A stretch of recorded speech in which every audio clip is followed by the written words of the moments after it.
Krishna. So, welcome everyone. We are recording now live from New Govardhan in Mawalamba. And I'll tell you a little story about New Govardhan. I helped develop the temple in San Diego, California, and that was also New Govardhan. And then I heard, once upon a time I heard that there's this temple in Australia called New Govardhan, and I thought, how can they call it New Govardhan? We're New Govardhan. So anyway, here I am. Everyone's happy here. And it's a beautiful place. And first time here. I'm just trying to get this straight. Okay. So we haven't had this class for a while. And we left off discussing the stage of bhava, the later stages of bhava. And a lot of what we're discussing, in a sense, is not really relevant to your life and your aspirations at this point. And so originally I was thinking not to discuss it because it's not really relevant. But as I was thinking about today's class, I was thinking the relevance is it's just to show us where we're heading and what happens when we get there, because part of the impetus to continue in devotional service, to remain determined, even when things are difficult, even when we don't feel like doing our sadhana, is to understand what the end goal is.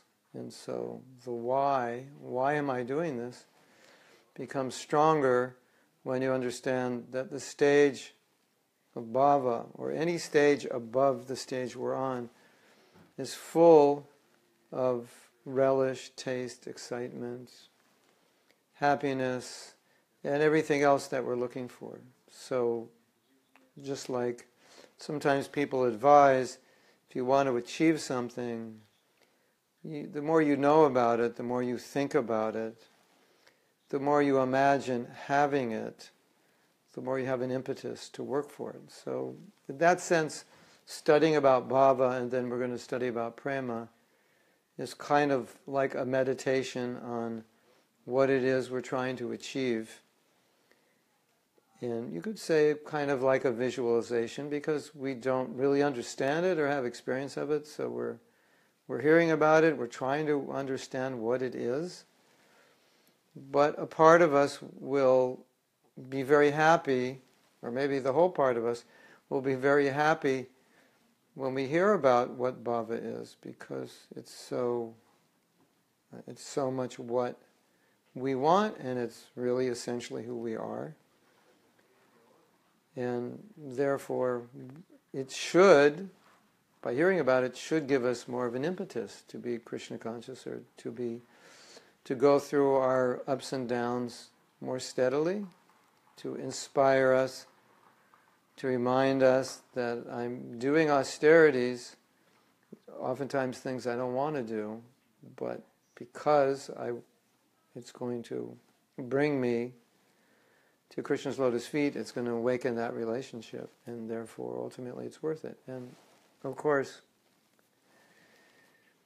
as Prabhupada has said, the nature of this world is not like the spiritual world, because the nature of this world is anything you want, you have to work for it. The nature of the spiritual world is all provided. You don't have to work for it. So it's always good to remember that if we're going to work for anything in this world, there will be sacrifice, there will be austerity, there will be obstacles, just as there are on the path of devotion. So why does anyone tolerate difficulties? Because they want to achieve something, and so the more they want to achieve it, the more austerities they're willing to undergo. So it's the same in Krishna consciousness, that yes, sometimes there may be difficulties, it may be austere. You may do something, that have to do something you don't really want to do, but when you're focused on the goal, as we're doing now, we're hearing about something very high, at least it reminds us that this is the prize, this is the reward. And I know for many devotees, sometimes, because of past conditioning, their devotional service becomes weak, they become distracted, and part of that distraction, being pulled away from the strict practices of Krishna consciousness, is happening because the goal isn't, the desire to achieve that goal is just not strong enough, and we're willing to sacrifice that goal for some temporary pleasure, or just, you could say, just being lazy. So, as I've often said, determination is a quality which is necessary in the conditioned state of Krishna consciousness, before there's a taste. So, at least we should remind ourselves. And I think why we're doing it, and I think today's class will remind us. So, as I remember our last discussion, we had got to the point of explaining that the stage of bhava is the stage of Shuddha Sattva, not Sattva, the mode of goodness, but transcendental to the mode of goodness, where the modes of material nature do not act, but at that point the devotee is under the influence of the spiritual energy. And when you're under the influence of Krishna's Swarup Shakti, his own spiritual energy, then just as the modes of nature, which we call Mahamaya, pull you away from Krishna, the Yoga Maya pulls you towards Krishna. So now, being influenced by Krishna's Swarup Shakti, everything's pulling you towards Krishna. And nothing is pulling you away. There's nothing, Shuddha Sattva means it's pure, there's nothing to pull you away from Krishna. Although it's possible you could get pulled away. It's rare, it does happen, but generally it doesn't happen, because there's no influence of the modes of nature, but as Jiva Tattva, we always can make a choice, the wrong choice. So, let's begin reading. And we're reading from a book called Shuddha Bhakti Chintamani, written by Shivaram Swami, which gathers Shastric evidence for Prabhupada's books and other Shastras, brings it all together in one place and makes the topic, presents it concisely. And that's why I'm using it, because he's done all the study and presents the conclusions in a way we can easily understand. And gives us a lot to understand. So, we'll read. Contact with pure goodness, Shuddha Sattva, completely spiritualizes the devotee's sense of I-ness and my-ness. Who I am and what is mine. I am Krishna's servant and Krishna is mine. And we discussed this before, that I am Krishna's is a stage that you come to. That I am Krishna's, I am his servant, his body is mine, his soul is mine, everything is his. But a higher stage is Krishna's mine. And you might think it would be the other way around. But a higher form of love is Krishna's mind. That's when you come to the stage of bhava. You will not think, I am Krishna's. It'll switch to Krishna is mine. There's possessiveness, which is based on affection.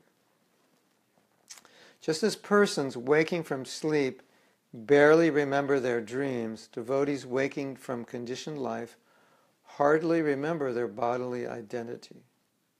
That's interesting.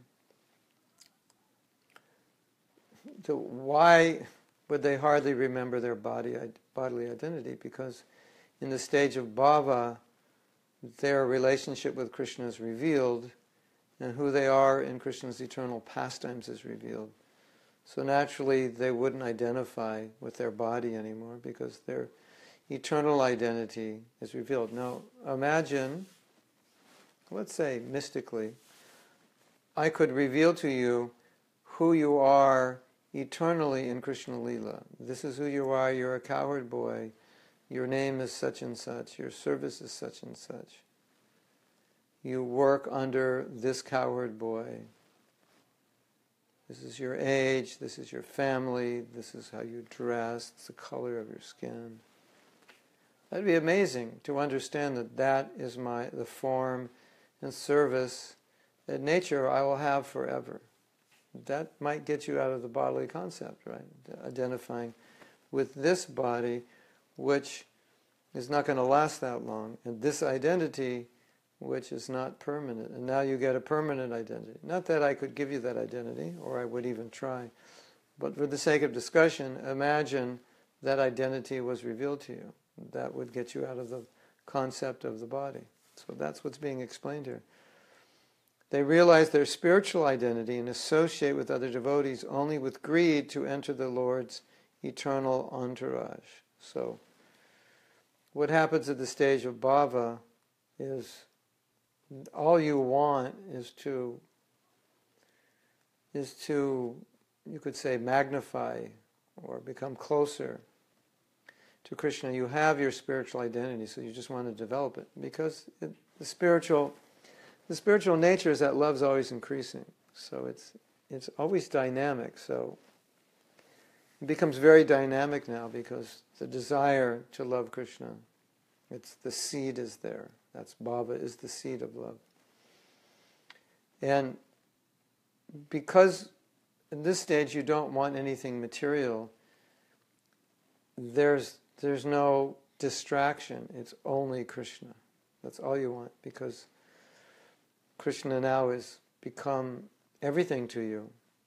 All attractive, all beautiful. All your senses are tasting him. Your eyes, your ears, your tongue, everything, your nose, sense of touch, everything is completely attracted to Krishna. And nothing is attracted to Maya. It's quite an interesting stage. As I was saying, it's nice to hear about this, to know that there is a stage like that. Don't you think it's nice to hear it, that such a stage exists? I also want to say that this class I'm giving, there's no audience, and generally, for the last few months, all the classes I've been giving, there's been an audience, and I've neglected a lot of your questions because there was so much coming from the audience. So if you have questions, you can ask. Only little problem is I've opened up the screen, so I don't see the questions. I just have to kind of check. I don't see the questions as they come up.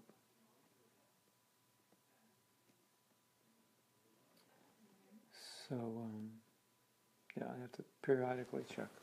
Okay.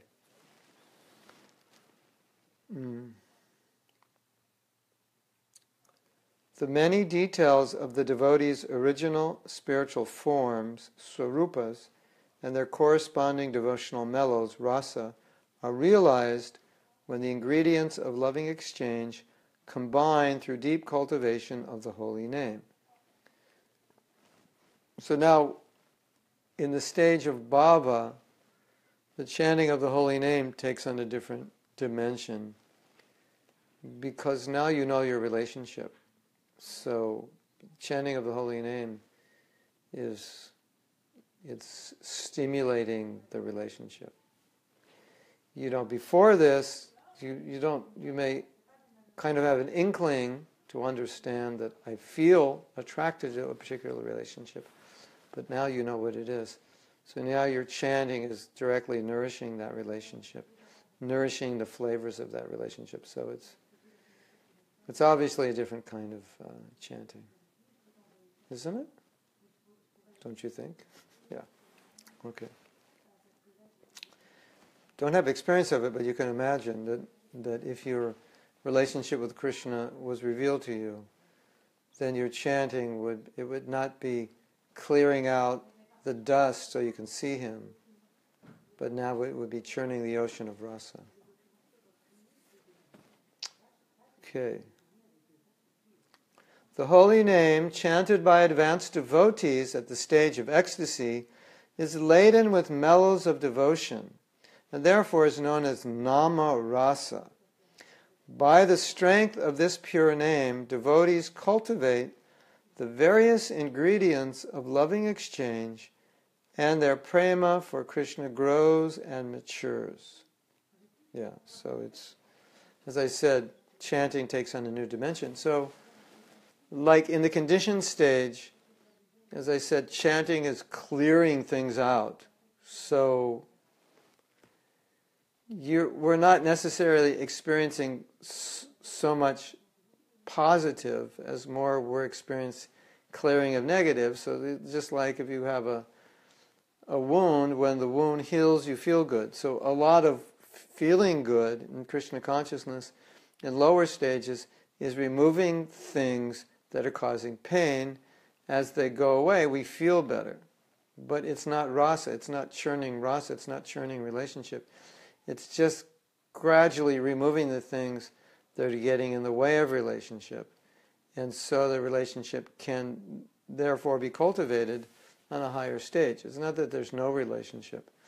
But the level we're talking about now, which is a kind of churning of rasa, that's obviously a different kind of chanting. So for us now, we're chanting, we're getting some taste, we're clearing a lot of anarthas, and sometimes we're not really getting much taste. So you can look forward to the day that your relationship with Krishna is awakened, and then you're tasting these rasas while you're chanting. And also, not only that, but at some point, we've said before, you'll see the leelas of Krishna while you're chanting.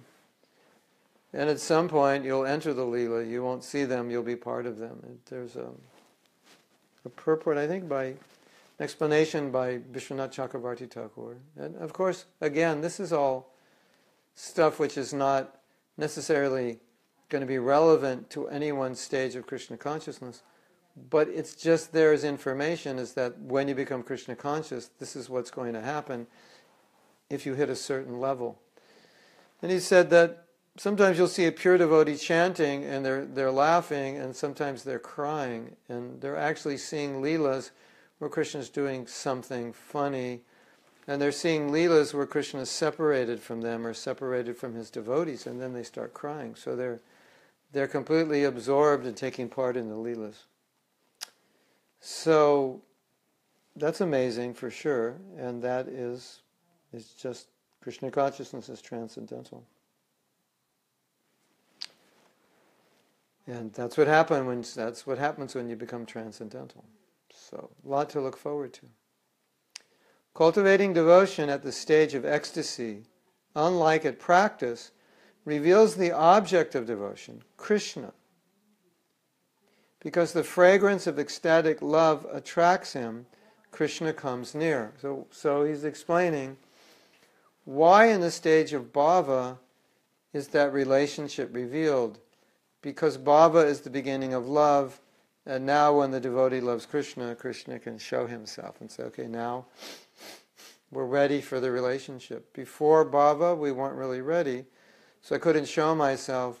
So now at the stage of bhava, I can show myself because you're ready. And let's dance, basically.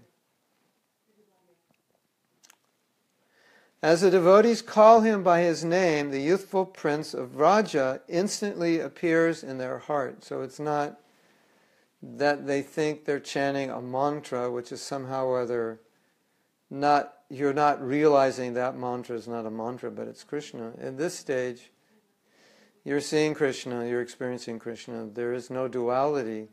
You realize that name is Krishna. That's what it is. That's all it is. It's not like, when's this chanting going to be finished with? It's just a mantra. It's just putting me to sleep.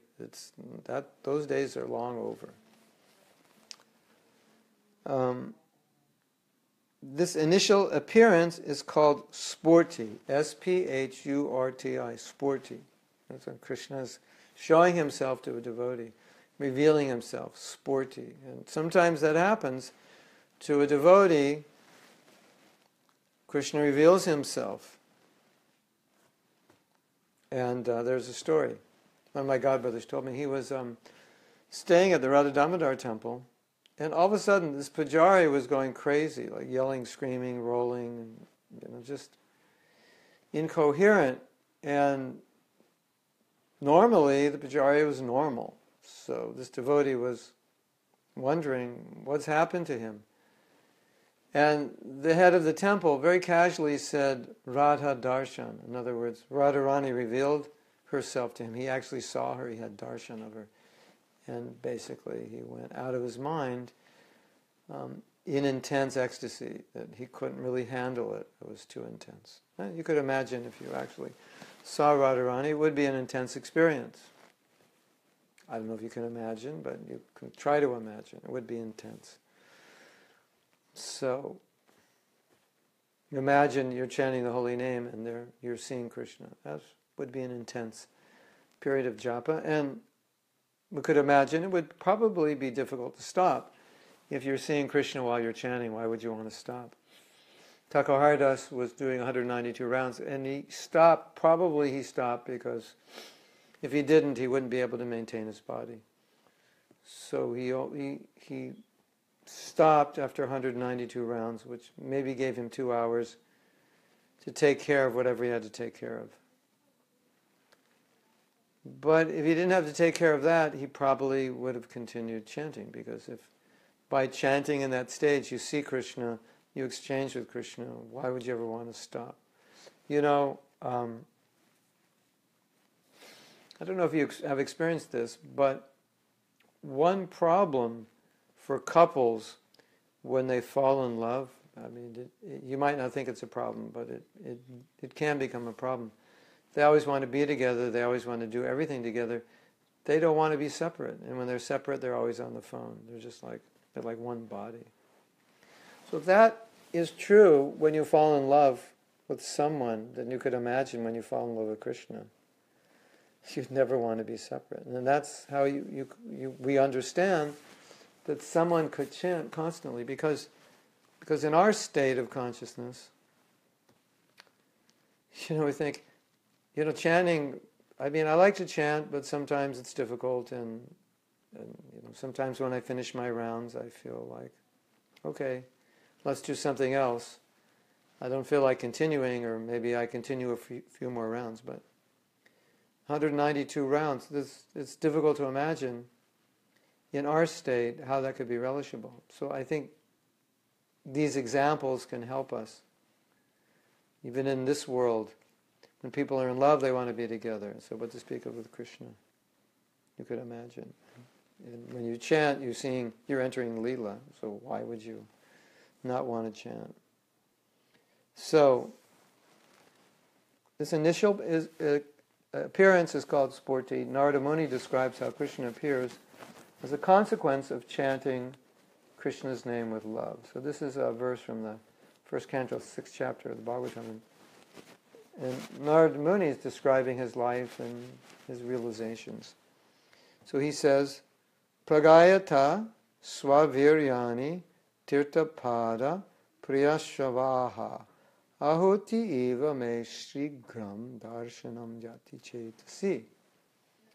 The Supreme Lord, Sri Krishna, whose glories and activities are pleasing to hear, at once appears on the seat of my heart as if called for, as soon as I begin to chant his holy activities. Srimad Bhagavatam 1.6.33.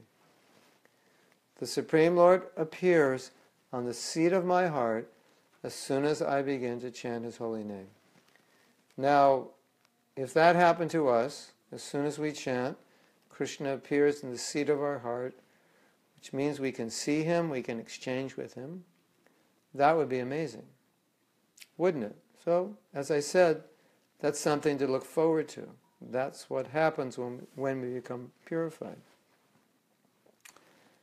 And probably you can realize that it doesn't really get a whole lot better than that. At least, definitely not in the material world. You can't create that.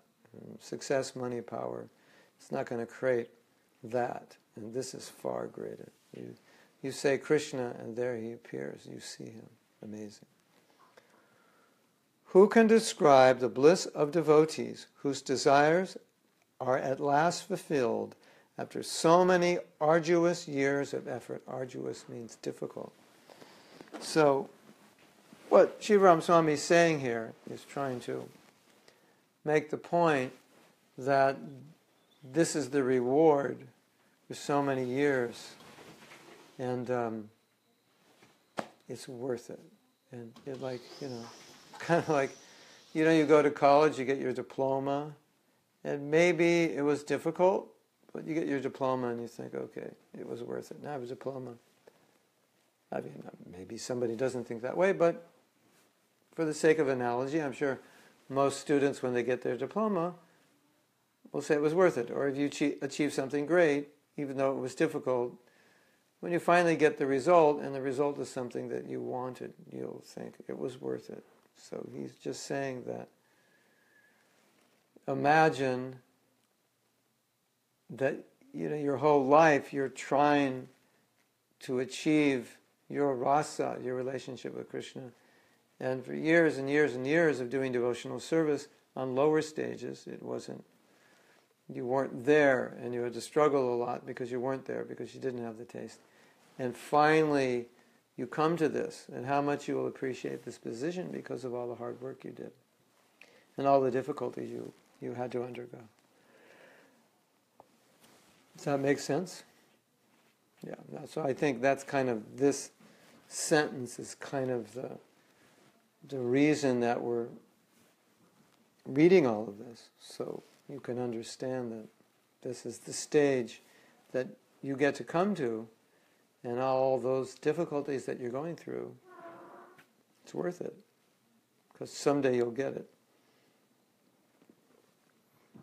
Hearts carried away by his sweetness, they feast on Krishna's beautiful features with the mind's eye. So this example is given in the Bhagavatam. The eyes are feasting. Another example is given in the Bhagavatam, that seeing Krishna is like a festival for the eyes. So I don't know if other speakers or other books, other literature has used this example of feast. It's a feast for the eye. But just meditate on this example. Seeing Krishna as a feast for the eye. What does that mean? It's like eating through the eye, and it's so attractive, so delicious, it's so fantastic, phenomenal. Yeah, it's a feast for the eye. Nice analogy. So could you imagine, now you're seeing Krishna, or you're seeing the deity of Krishna, and it's like, you've ever seen somebody feast? When somebody feasts, especially if they're hungry, they're pretty much in samadhi. They're just, eating. If you're really hungry, your focus is entirely on your experience with the food. So imagine going to eye-feasting samadhi. You're looking at Krishna, and it's like feasting for the eye. It's like the eye has never relished anything so beautiful. Of course, now we see Krishna.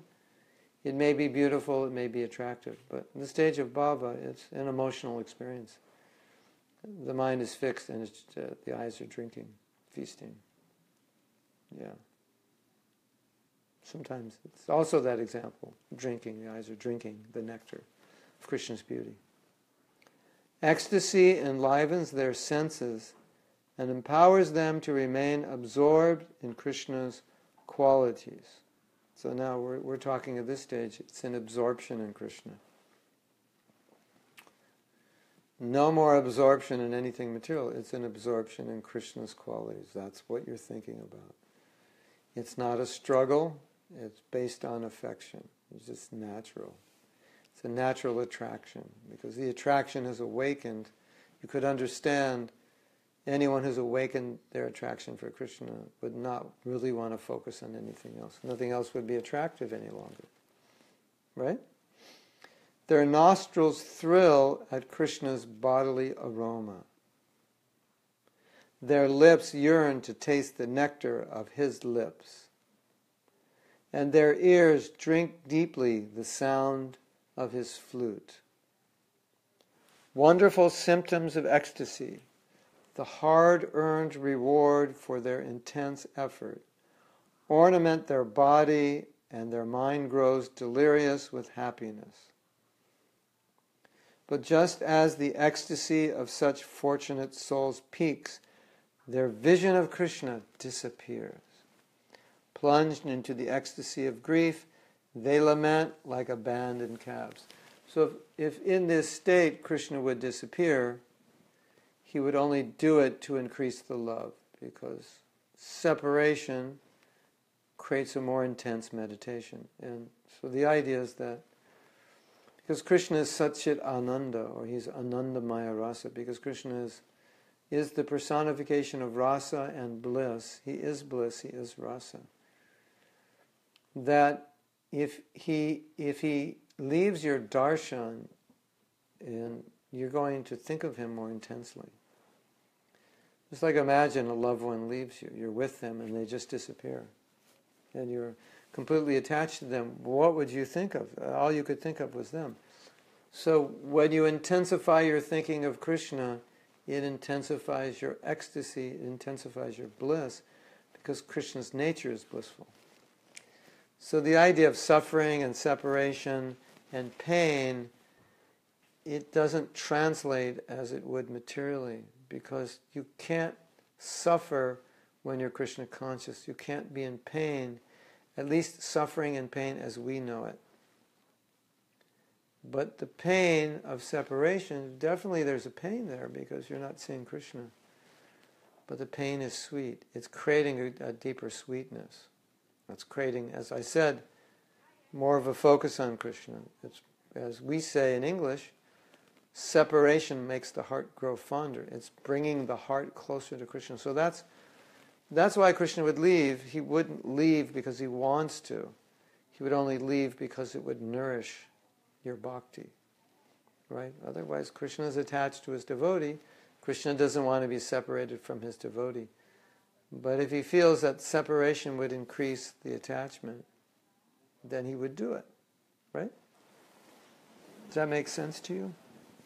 Okay, I have to go now and see if anyone has anything to say, because the way this is set up, I'm not going to get it.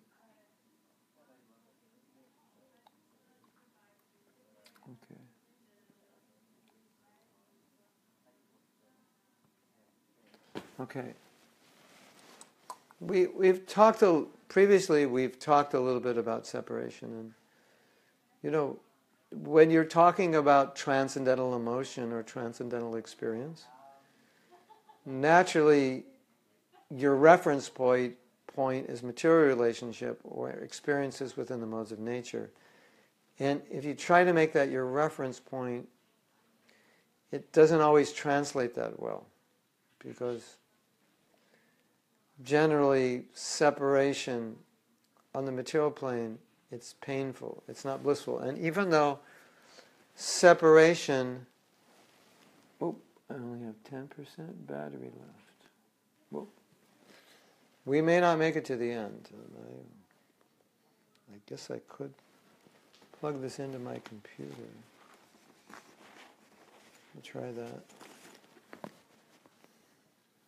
Let's see. But generally, separation in the material world, it doesn't bring bliss. It tends to bring pain, doesn't it? You really want to be with that person,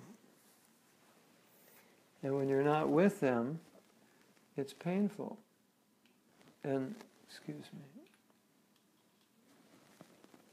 And that's why when Prabhupada would tell us that you feel closer in separation to your spiritual master, or separation is an ecstasy, or separation is presence. When there's separation, you're actually more present. It's very difficult for us to understand because our reference point wasn't like that. Generally you don't feel closer to someone when they're gone. I mean, it's different than when you're present. So what we're learning in separation from Krishna is two things: that Krishna is blissful and Krishna is absolute.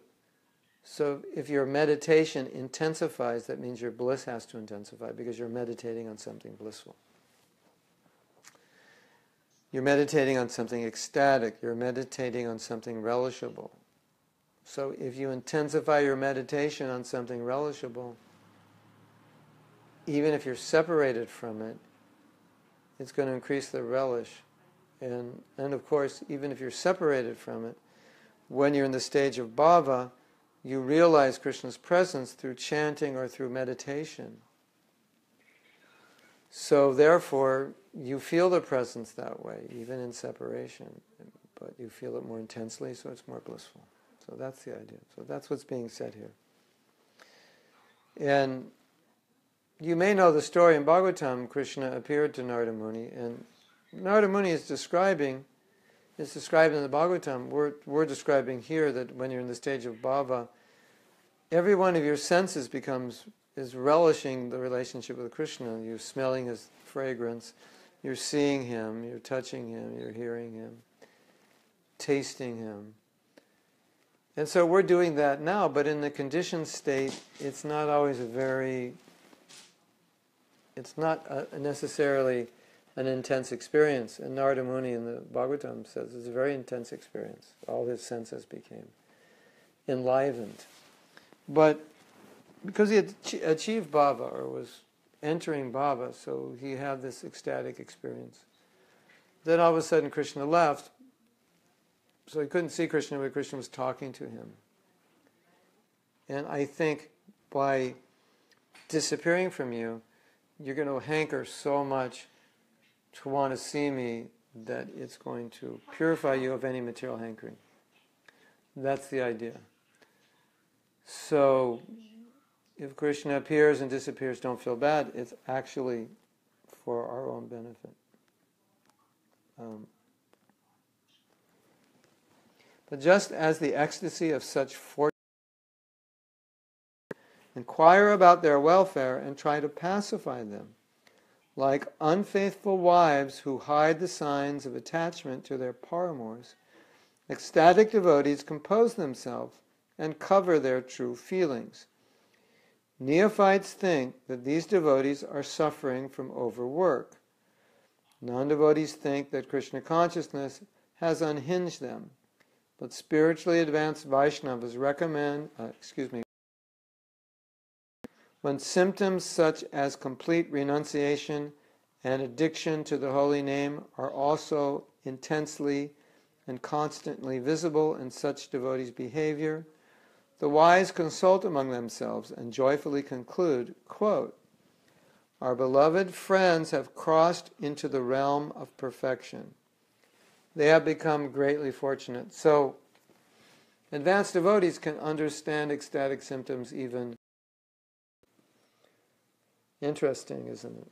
So, generally, when a devotee is experiencing ecstasy, at least in public, he will hide those external symptoms because either people will misunderstand him and think he's gone crazy, perhaps disrespect him, or people might think these are ecstatic symptoms and get ideas to imitate them to get some kind of recognition as an ecstatic devotee.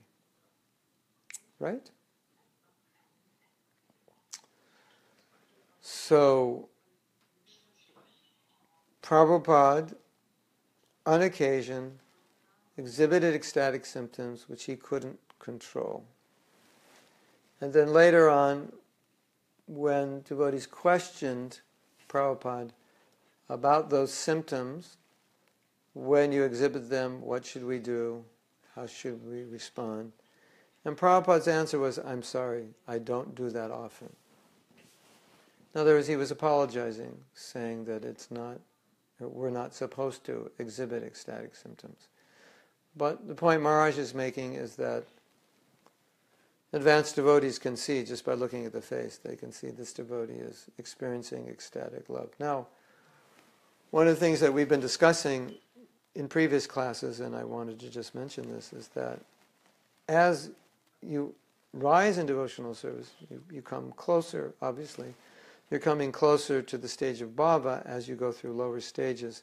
It's like a ladder, but there's more bhava in your life as you come closer. Even if you're not at the stage of bhava, there's still more bhava in your life. It's just not as deep and it's not as steady as when you're on the stage of bhava, but it's there. So as you gradually advance in Krishna consciousness, the things we're talking about, they come, but they come in small degrees and they come slowly. The stage of bhava, it's complete. There's no maya, there's nothing but ecstasy, which is a nice place to be, right? Outsiders who hear the sounds of heart-wrenching sorrow approach these ecstatic devotees, inquire about their welfare, and try to pacify them. We read that. Okay. While chanting the holy name in a solitary place, ecstatic devotees continuously bathe in the ocean of nectar. As the adage goes, whatever falls into the ocean of sweetness is also sweetness. Madhurya sindhum adiyasya bhaven nipatastat kevalam madhuri manam teri koroti. No, uri koroti. Thus, unprecedented, irresistible, nectarian sweetness saturates their thoughts, speech, and activities. That is from a book called Ananda Vrindavan Champu. Unprecedented, irresistible, nectarian sweetness saturates their thoughts, speech, and activities. In other words, let's go back to the example of someone in love. When someone is in love, everything in life is enjoyable. Everything in life is sweet, everything is relishable.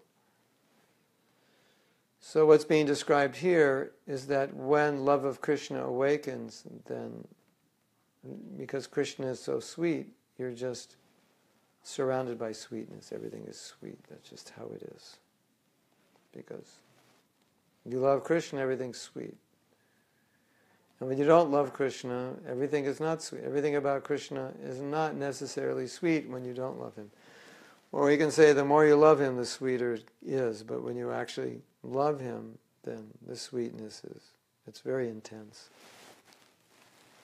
And so you can understand that one of the symptoms we discussed in previous classes, that in the stage of bhava, there's detachment. So now you can understand why there's detachment, because there's so much juice, there's so much relish, that there must be detachment. You can't be attached to something material if you're actually exchanging rasa with Krishna. It can't happen. It's an impossibility.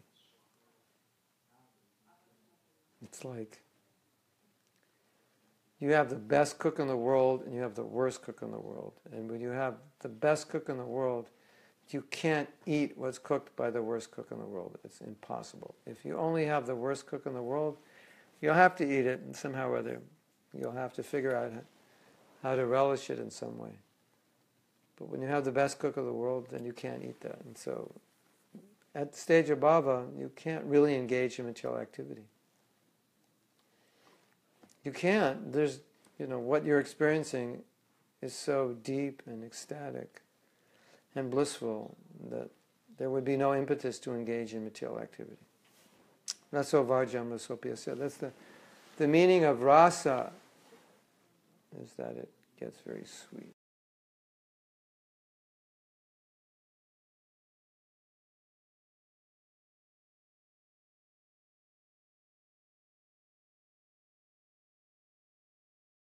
Yoshio Eddie, wouldn't that be great?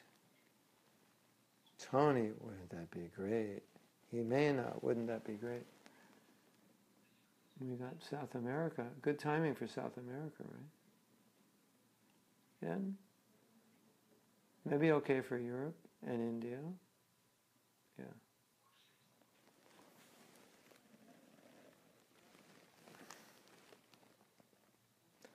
That's wonderful. And overwhelming as these encounters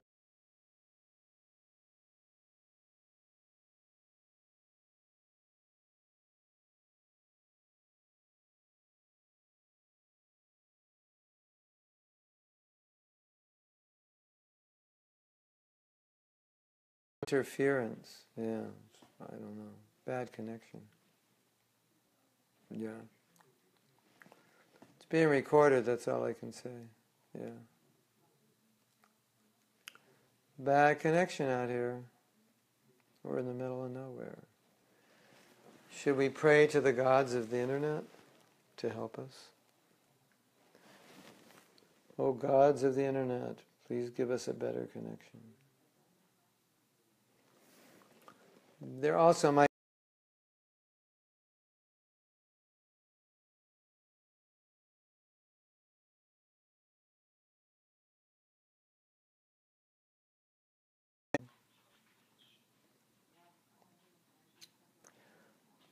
while chanting the holy names, devotees in such states watch in their hearts Krishna's eightfold daily pastimes.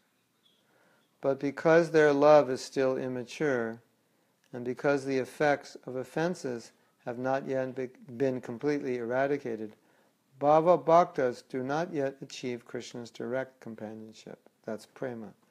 Like misers whose wealth only increases their greed for further riches, ecstatic devotees relentlessly cultivate devotional activities and moods. Their only desire is to taste the ultimate fruit of devotion, love of Krishna. So what's being said is that from the stage of bhava, because the relish and the ecstasy is so great, it impels the devotees to want to go to the next stage, because it's like eating something good, you want to eat more. So if you're relishing Krishna consciousness in ecstatic love, you want more. So that, just the relish itself, purifies you to go further. So the next section begins the section of devotional service in love, which is prema. And we only have like 10 minutes left, so I don't really want to start that section. I think next week we should start it. And so I'm going to stop here. And if you have any questions or comments, you can make them now. And if you don't have any questions or comments, or the broadcast is continually interrupted, then we can end class now. I hope I made this all clear. And I hope that learning about Bhava Bhakti will increase your desire to become Krishna conscious.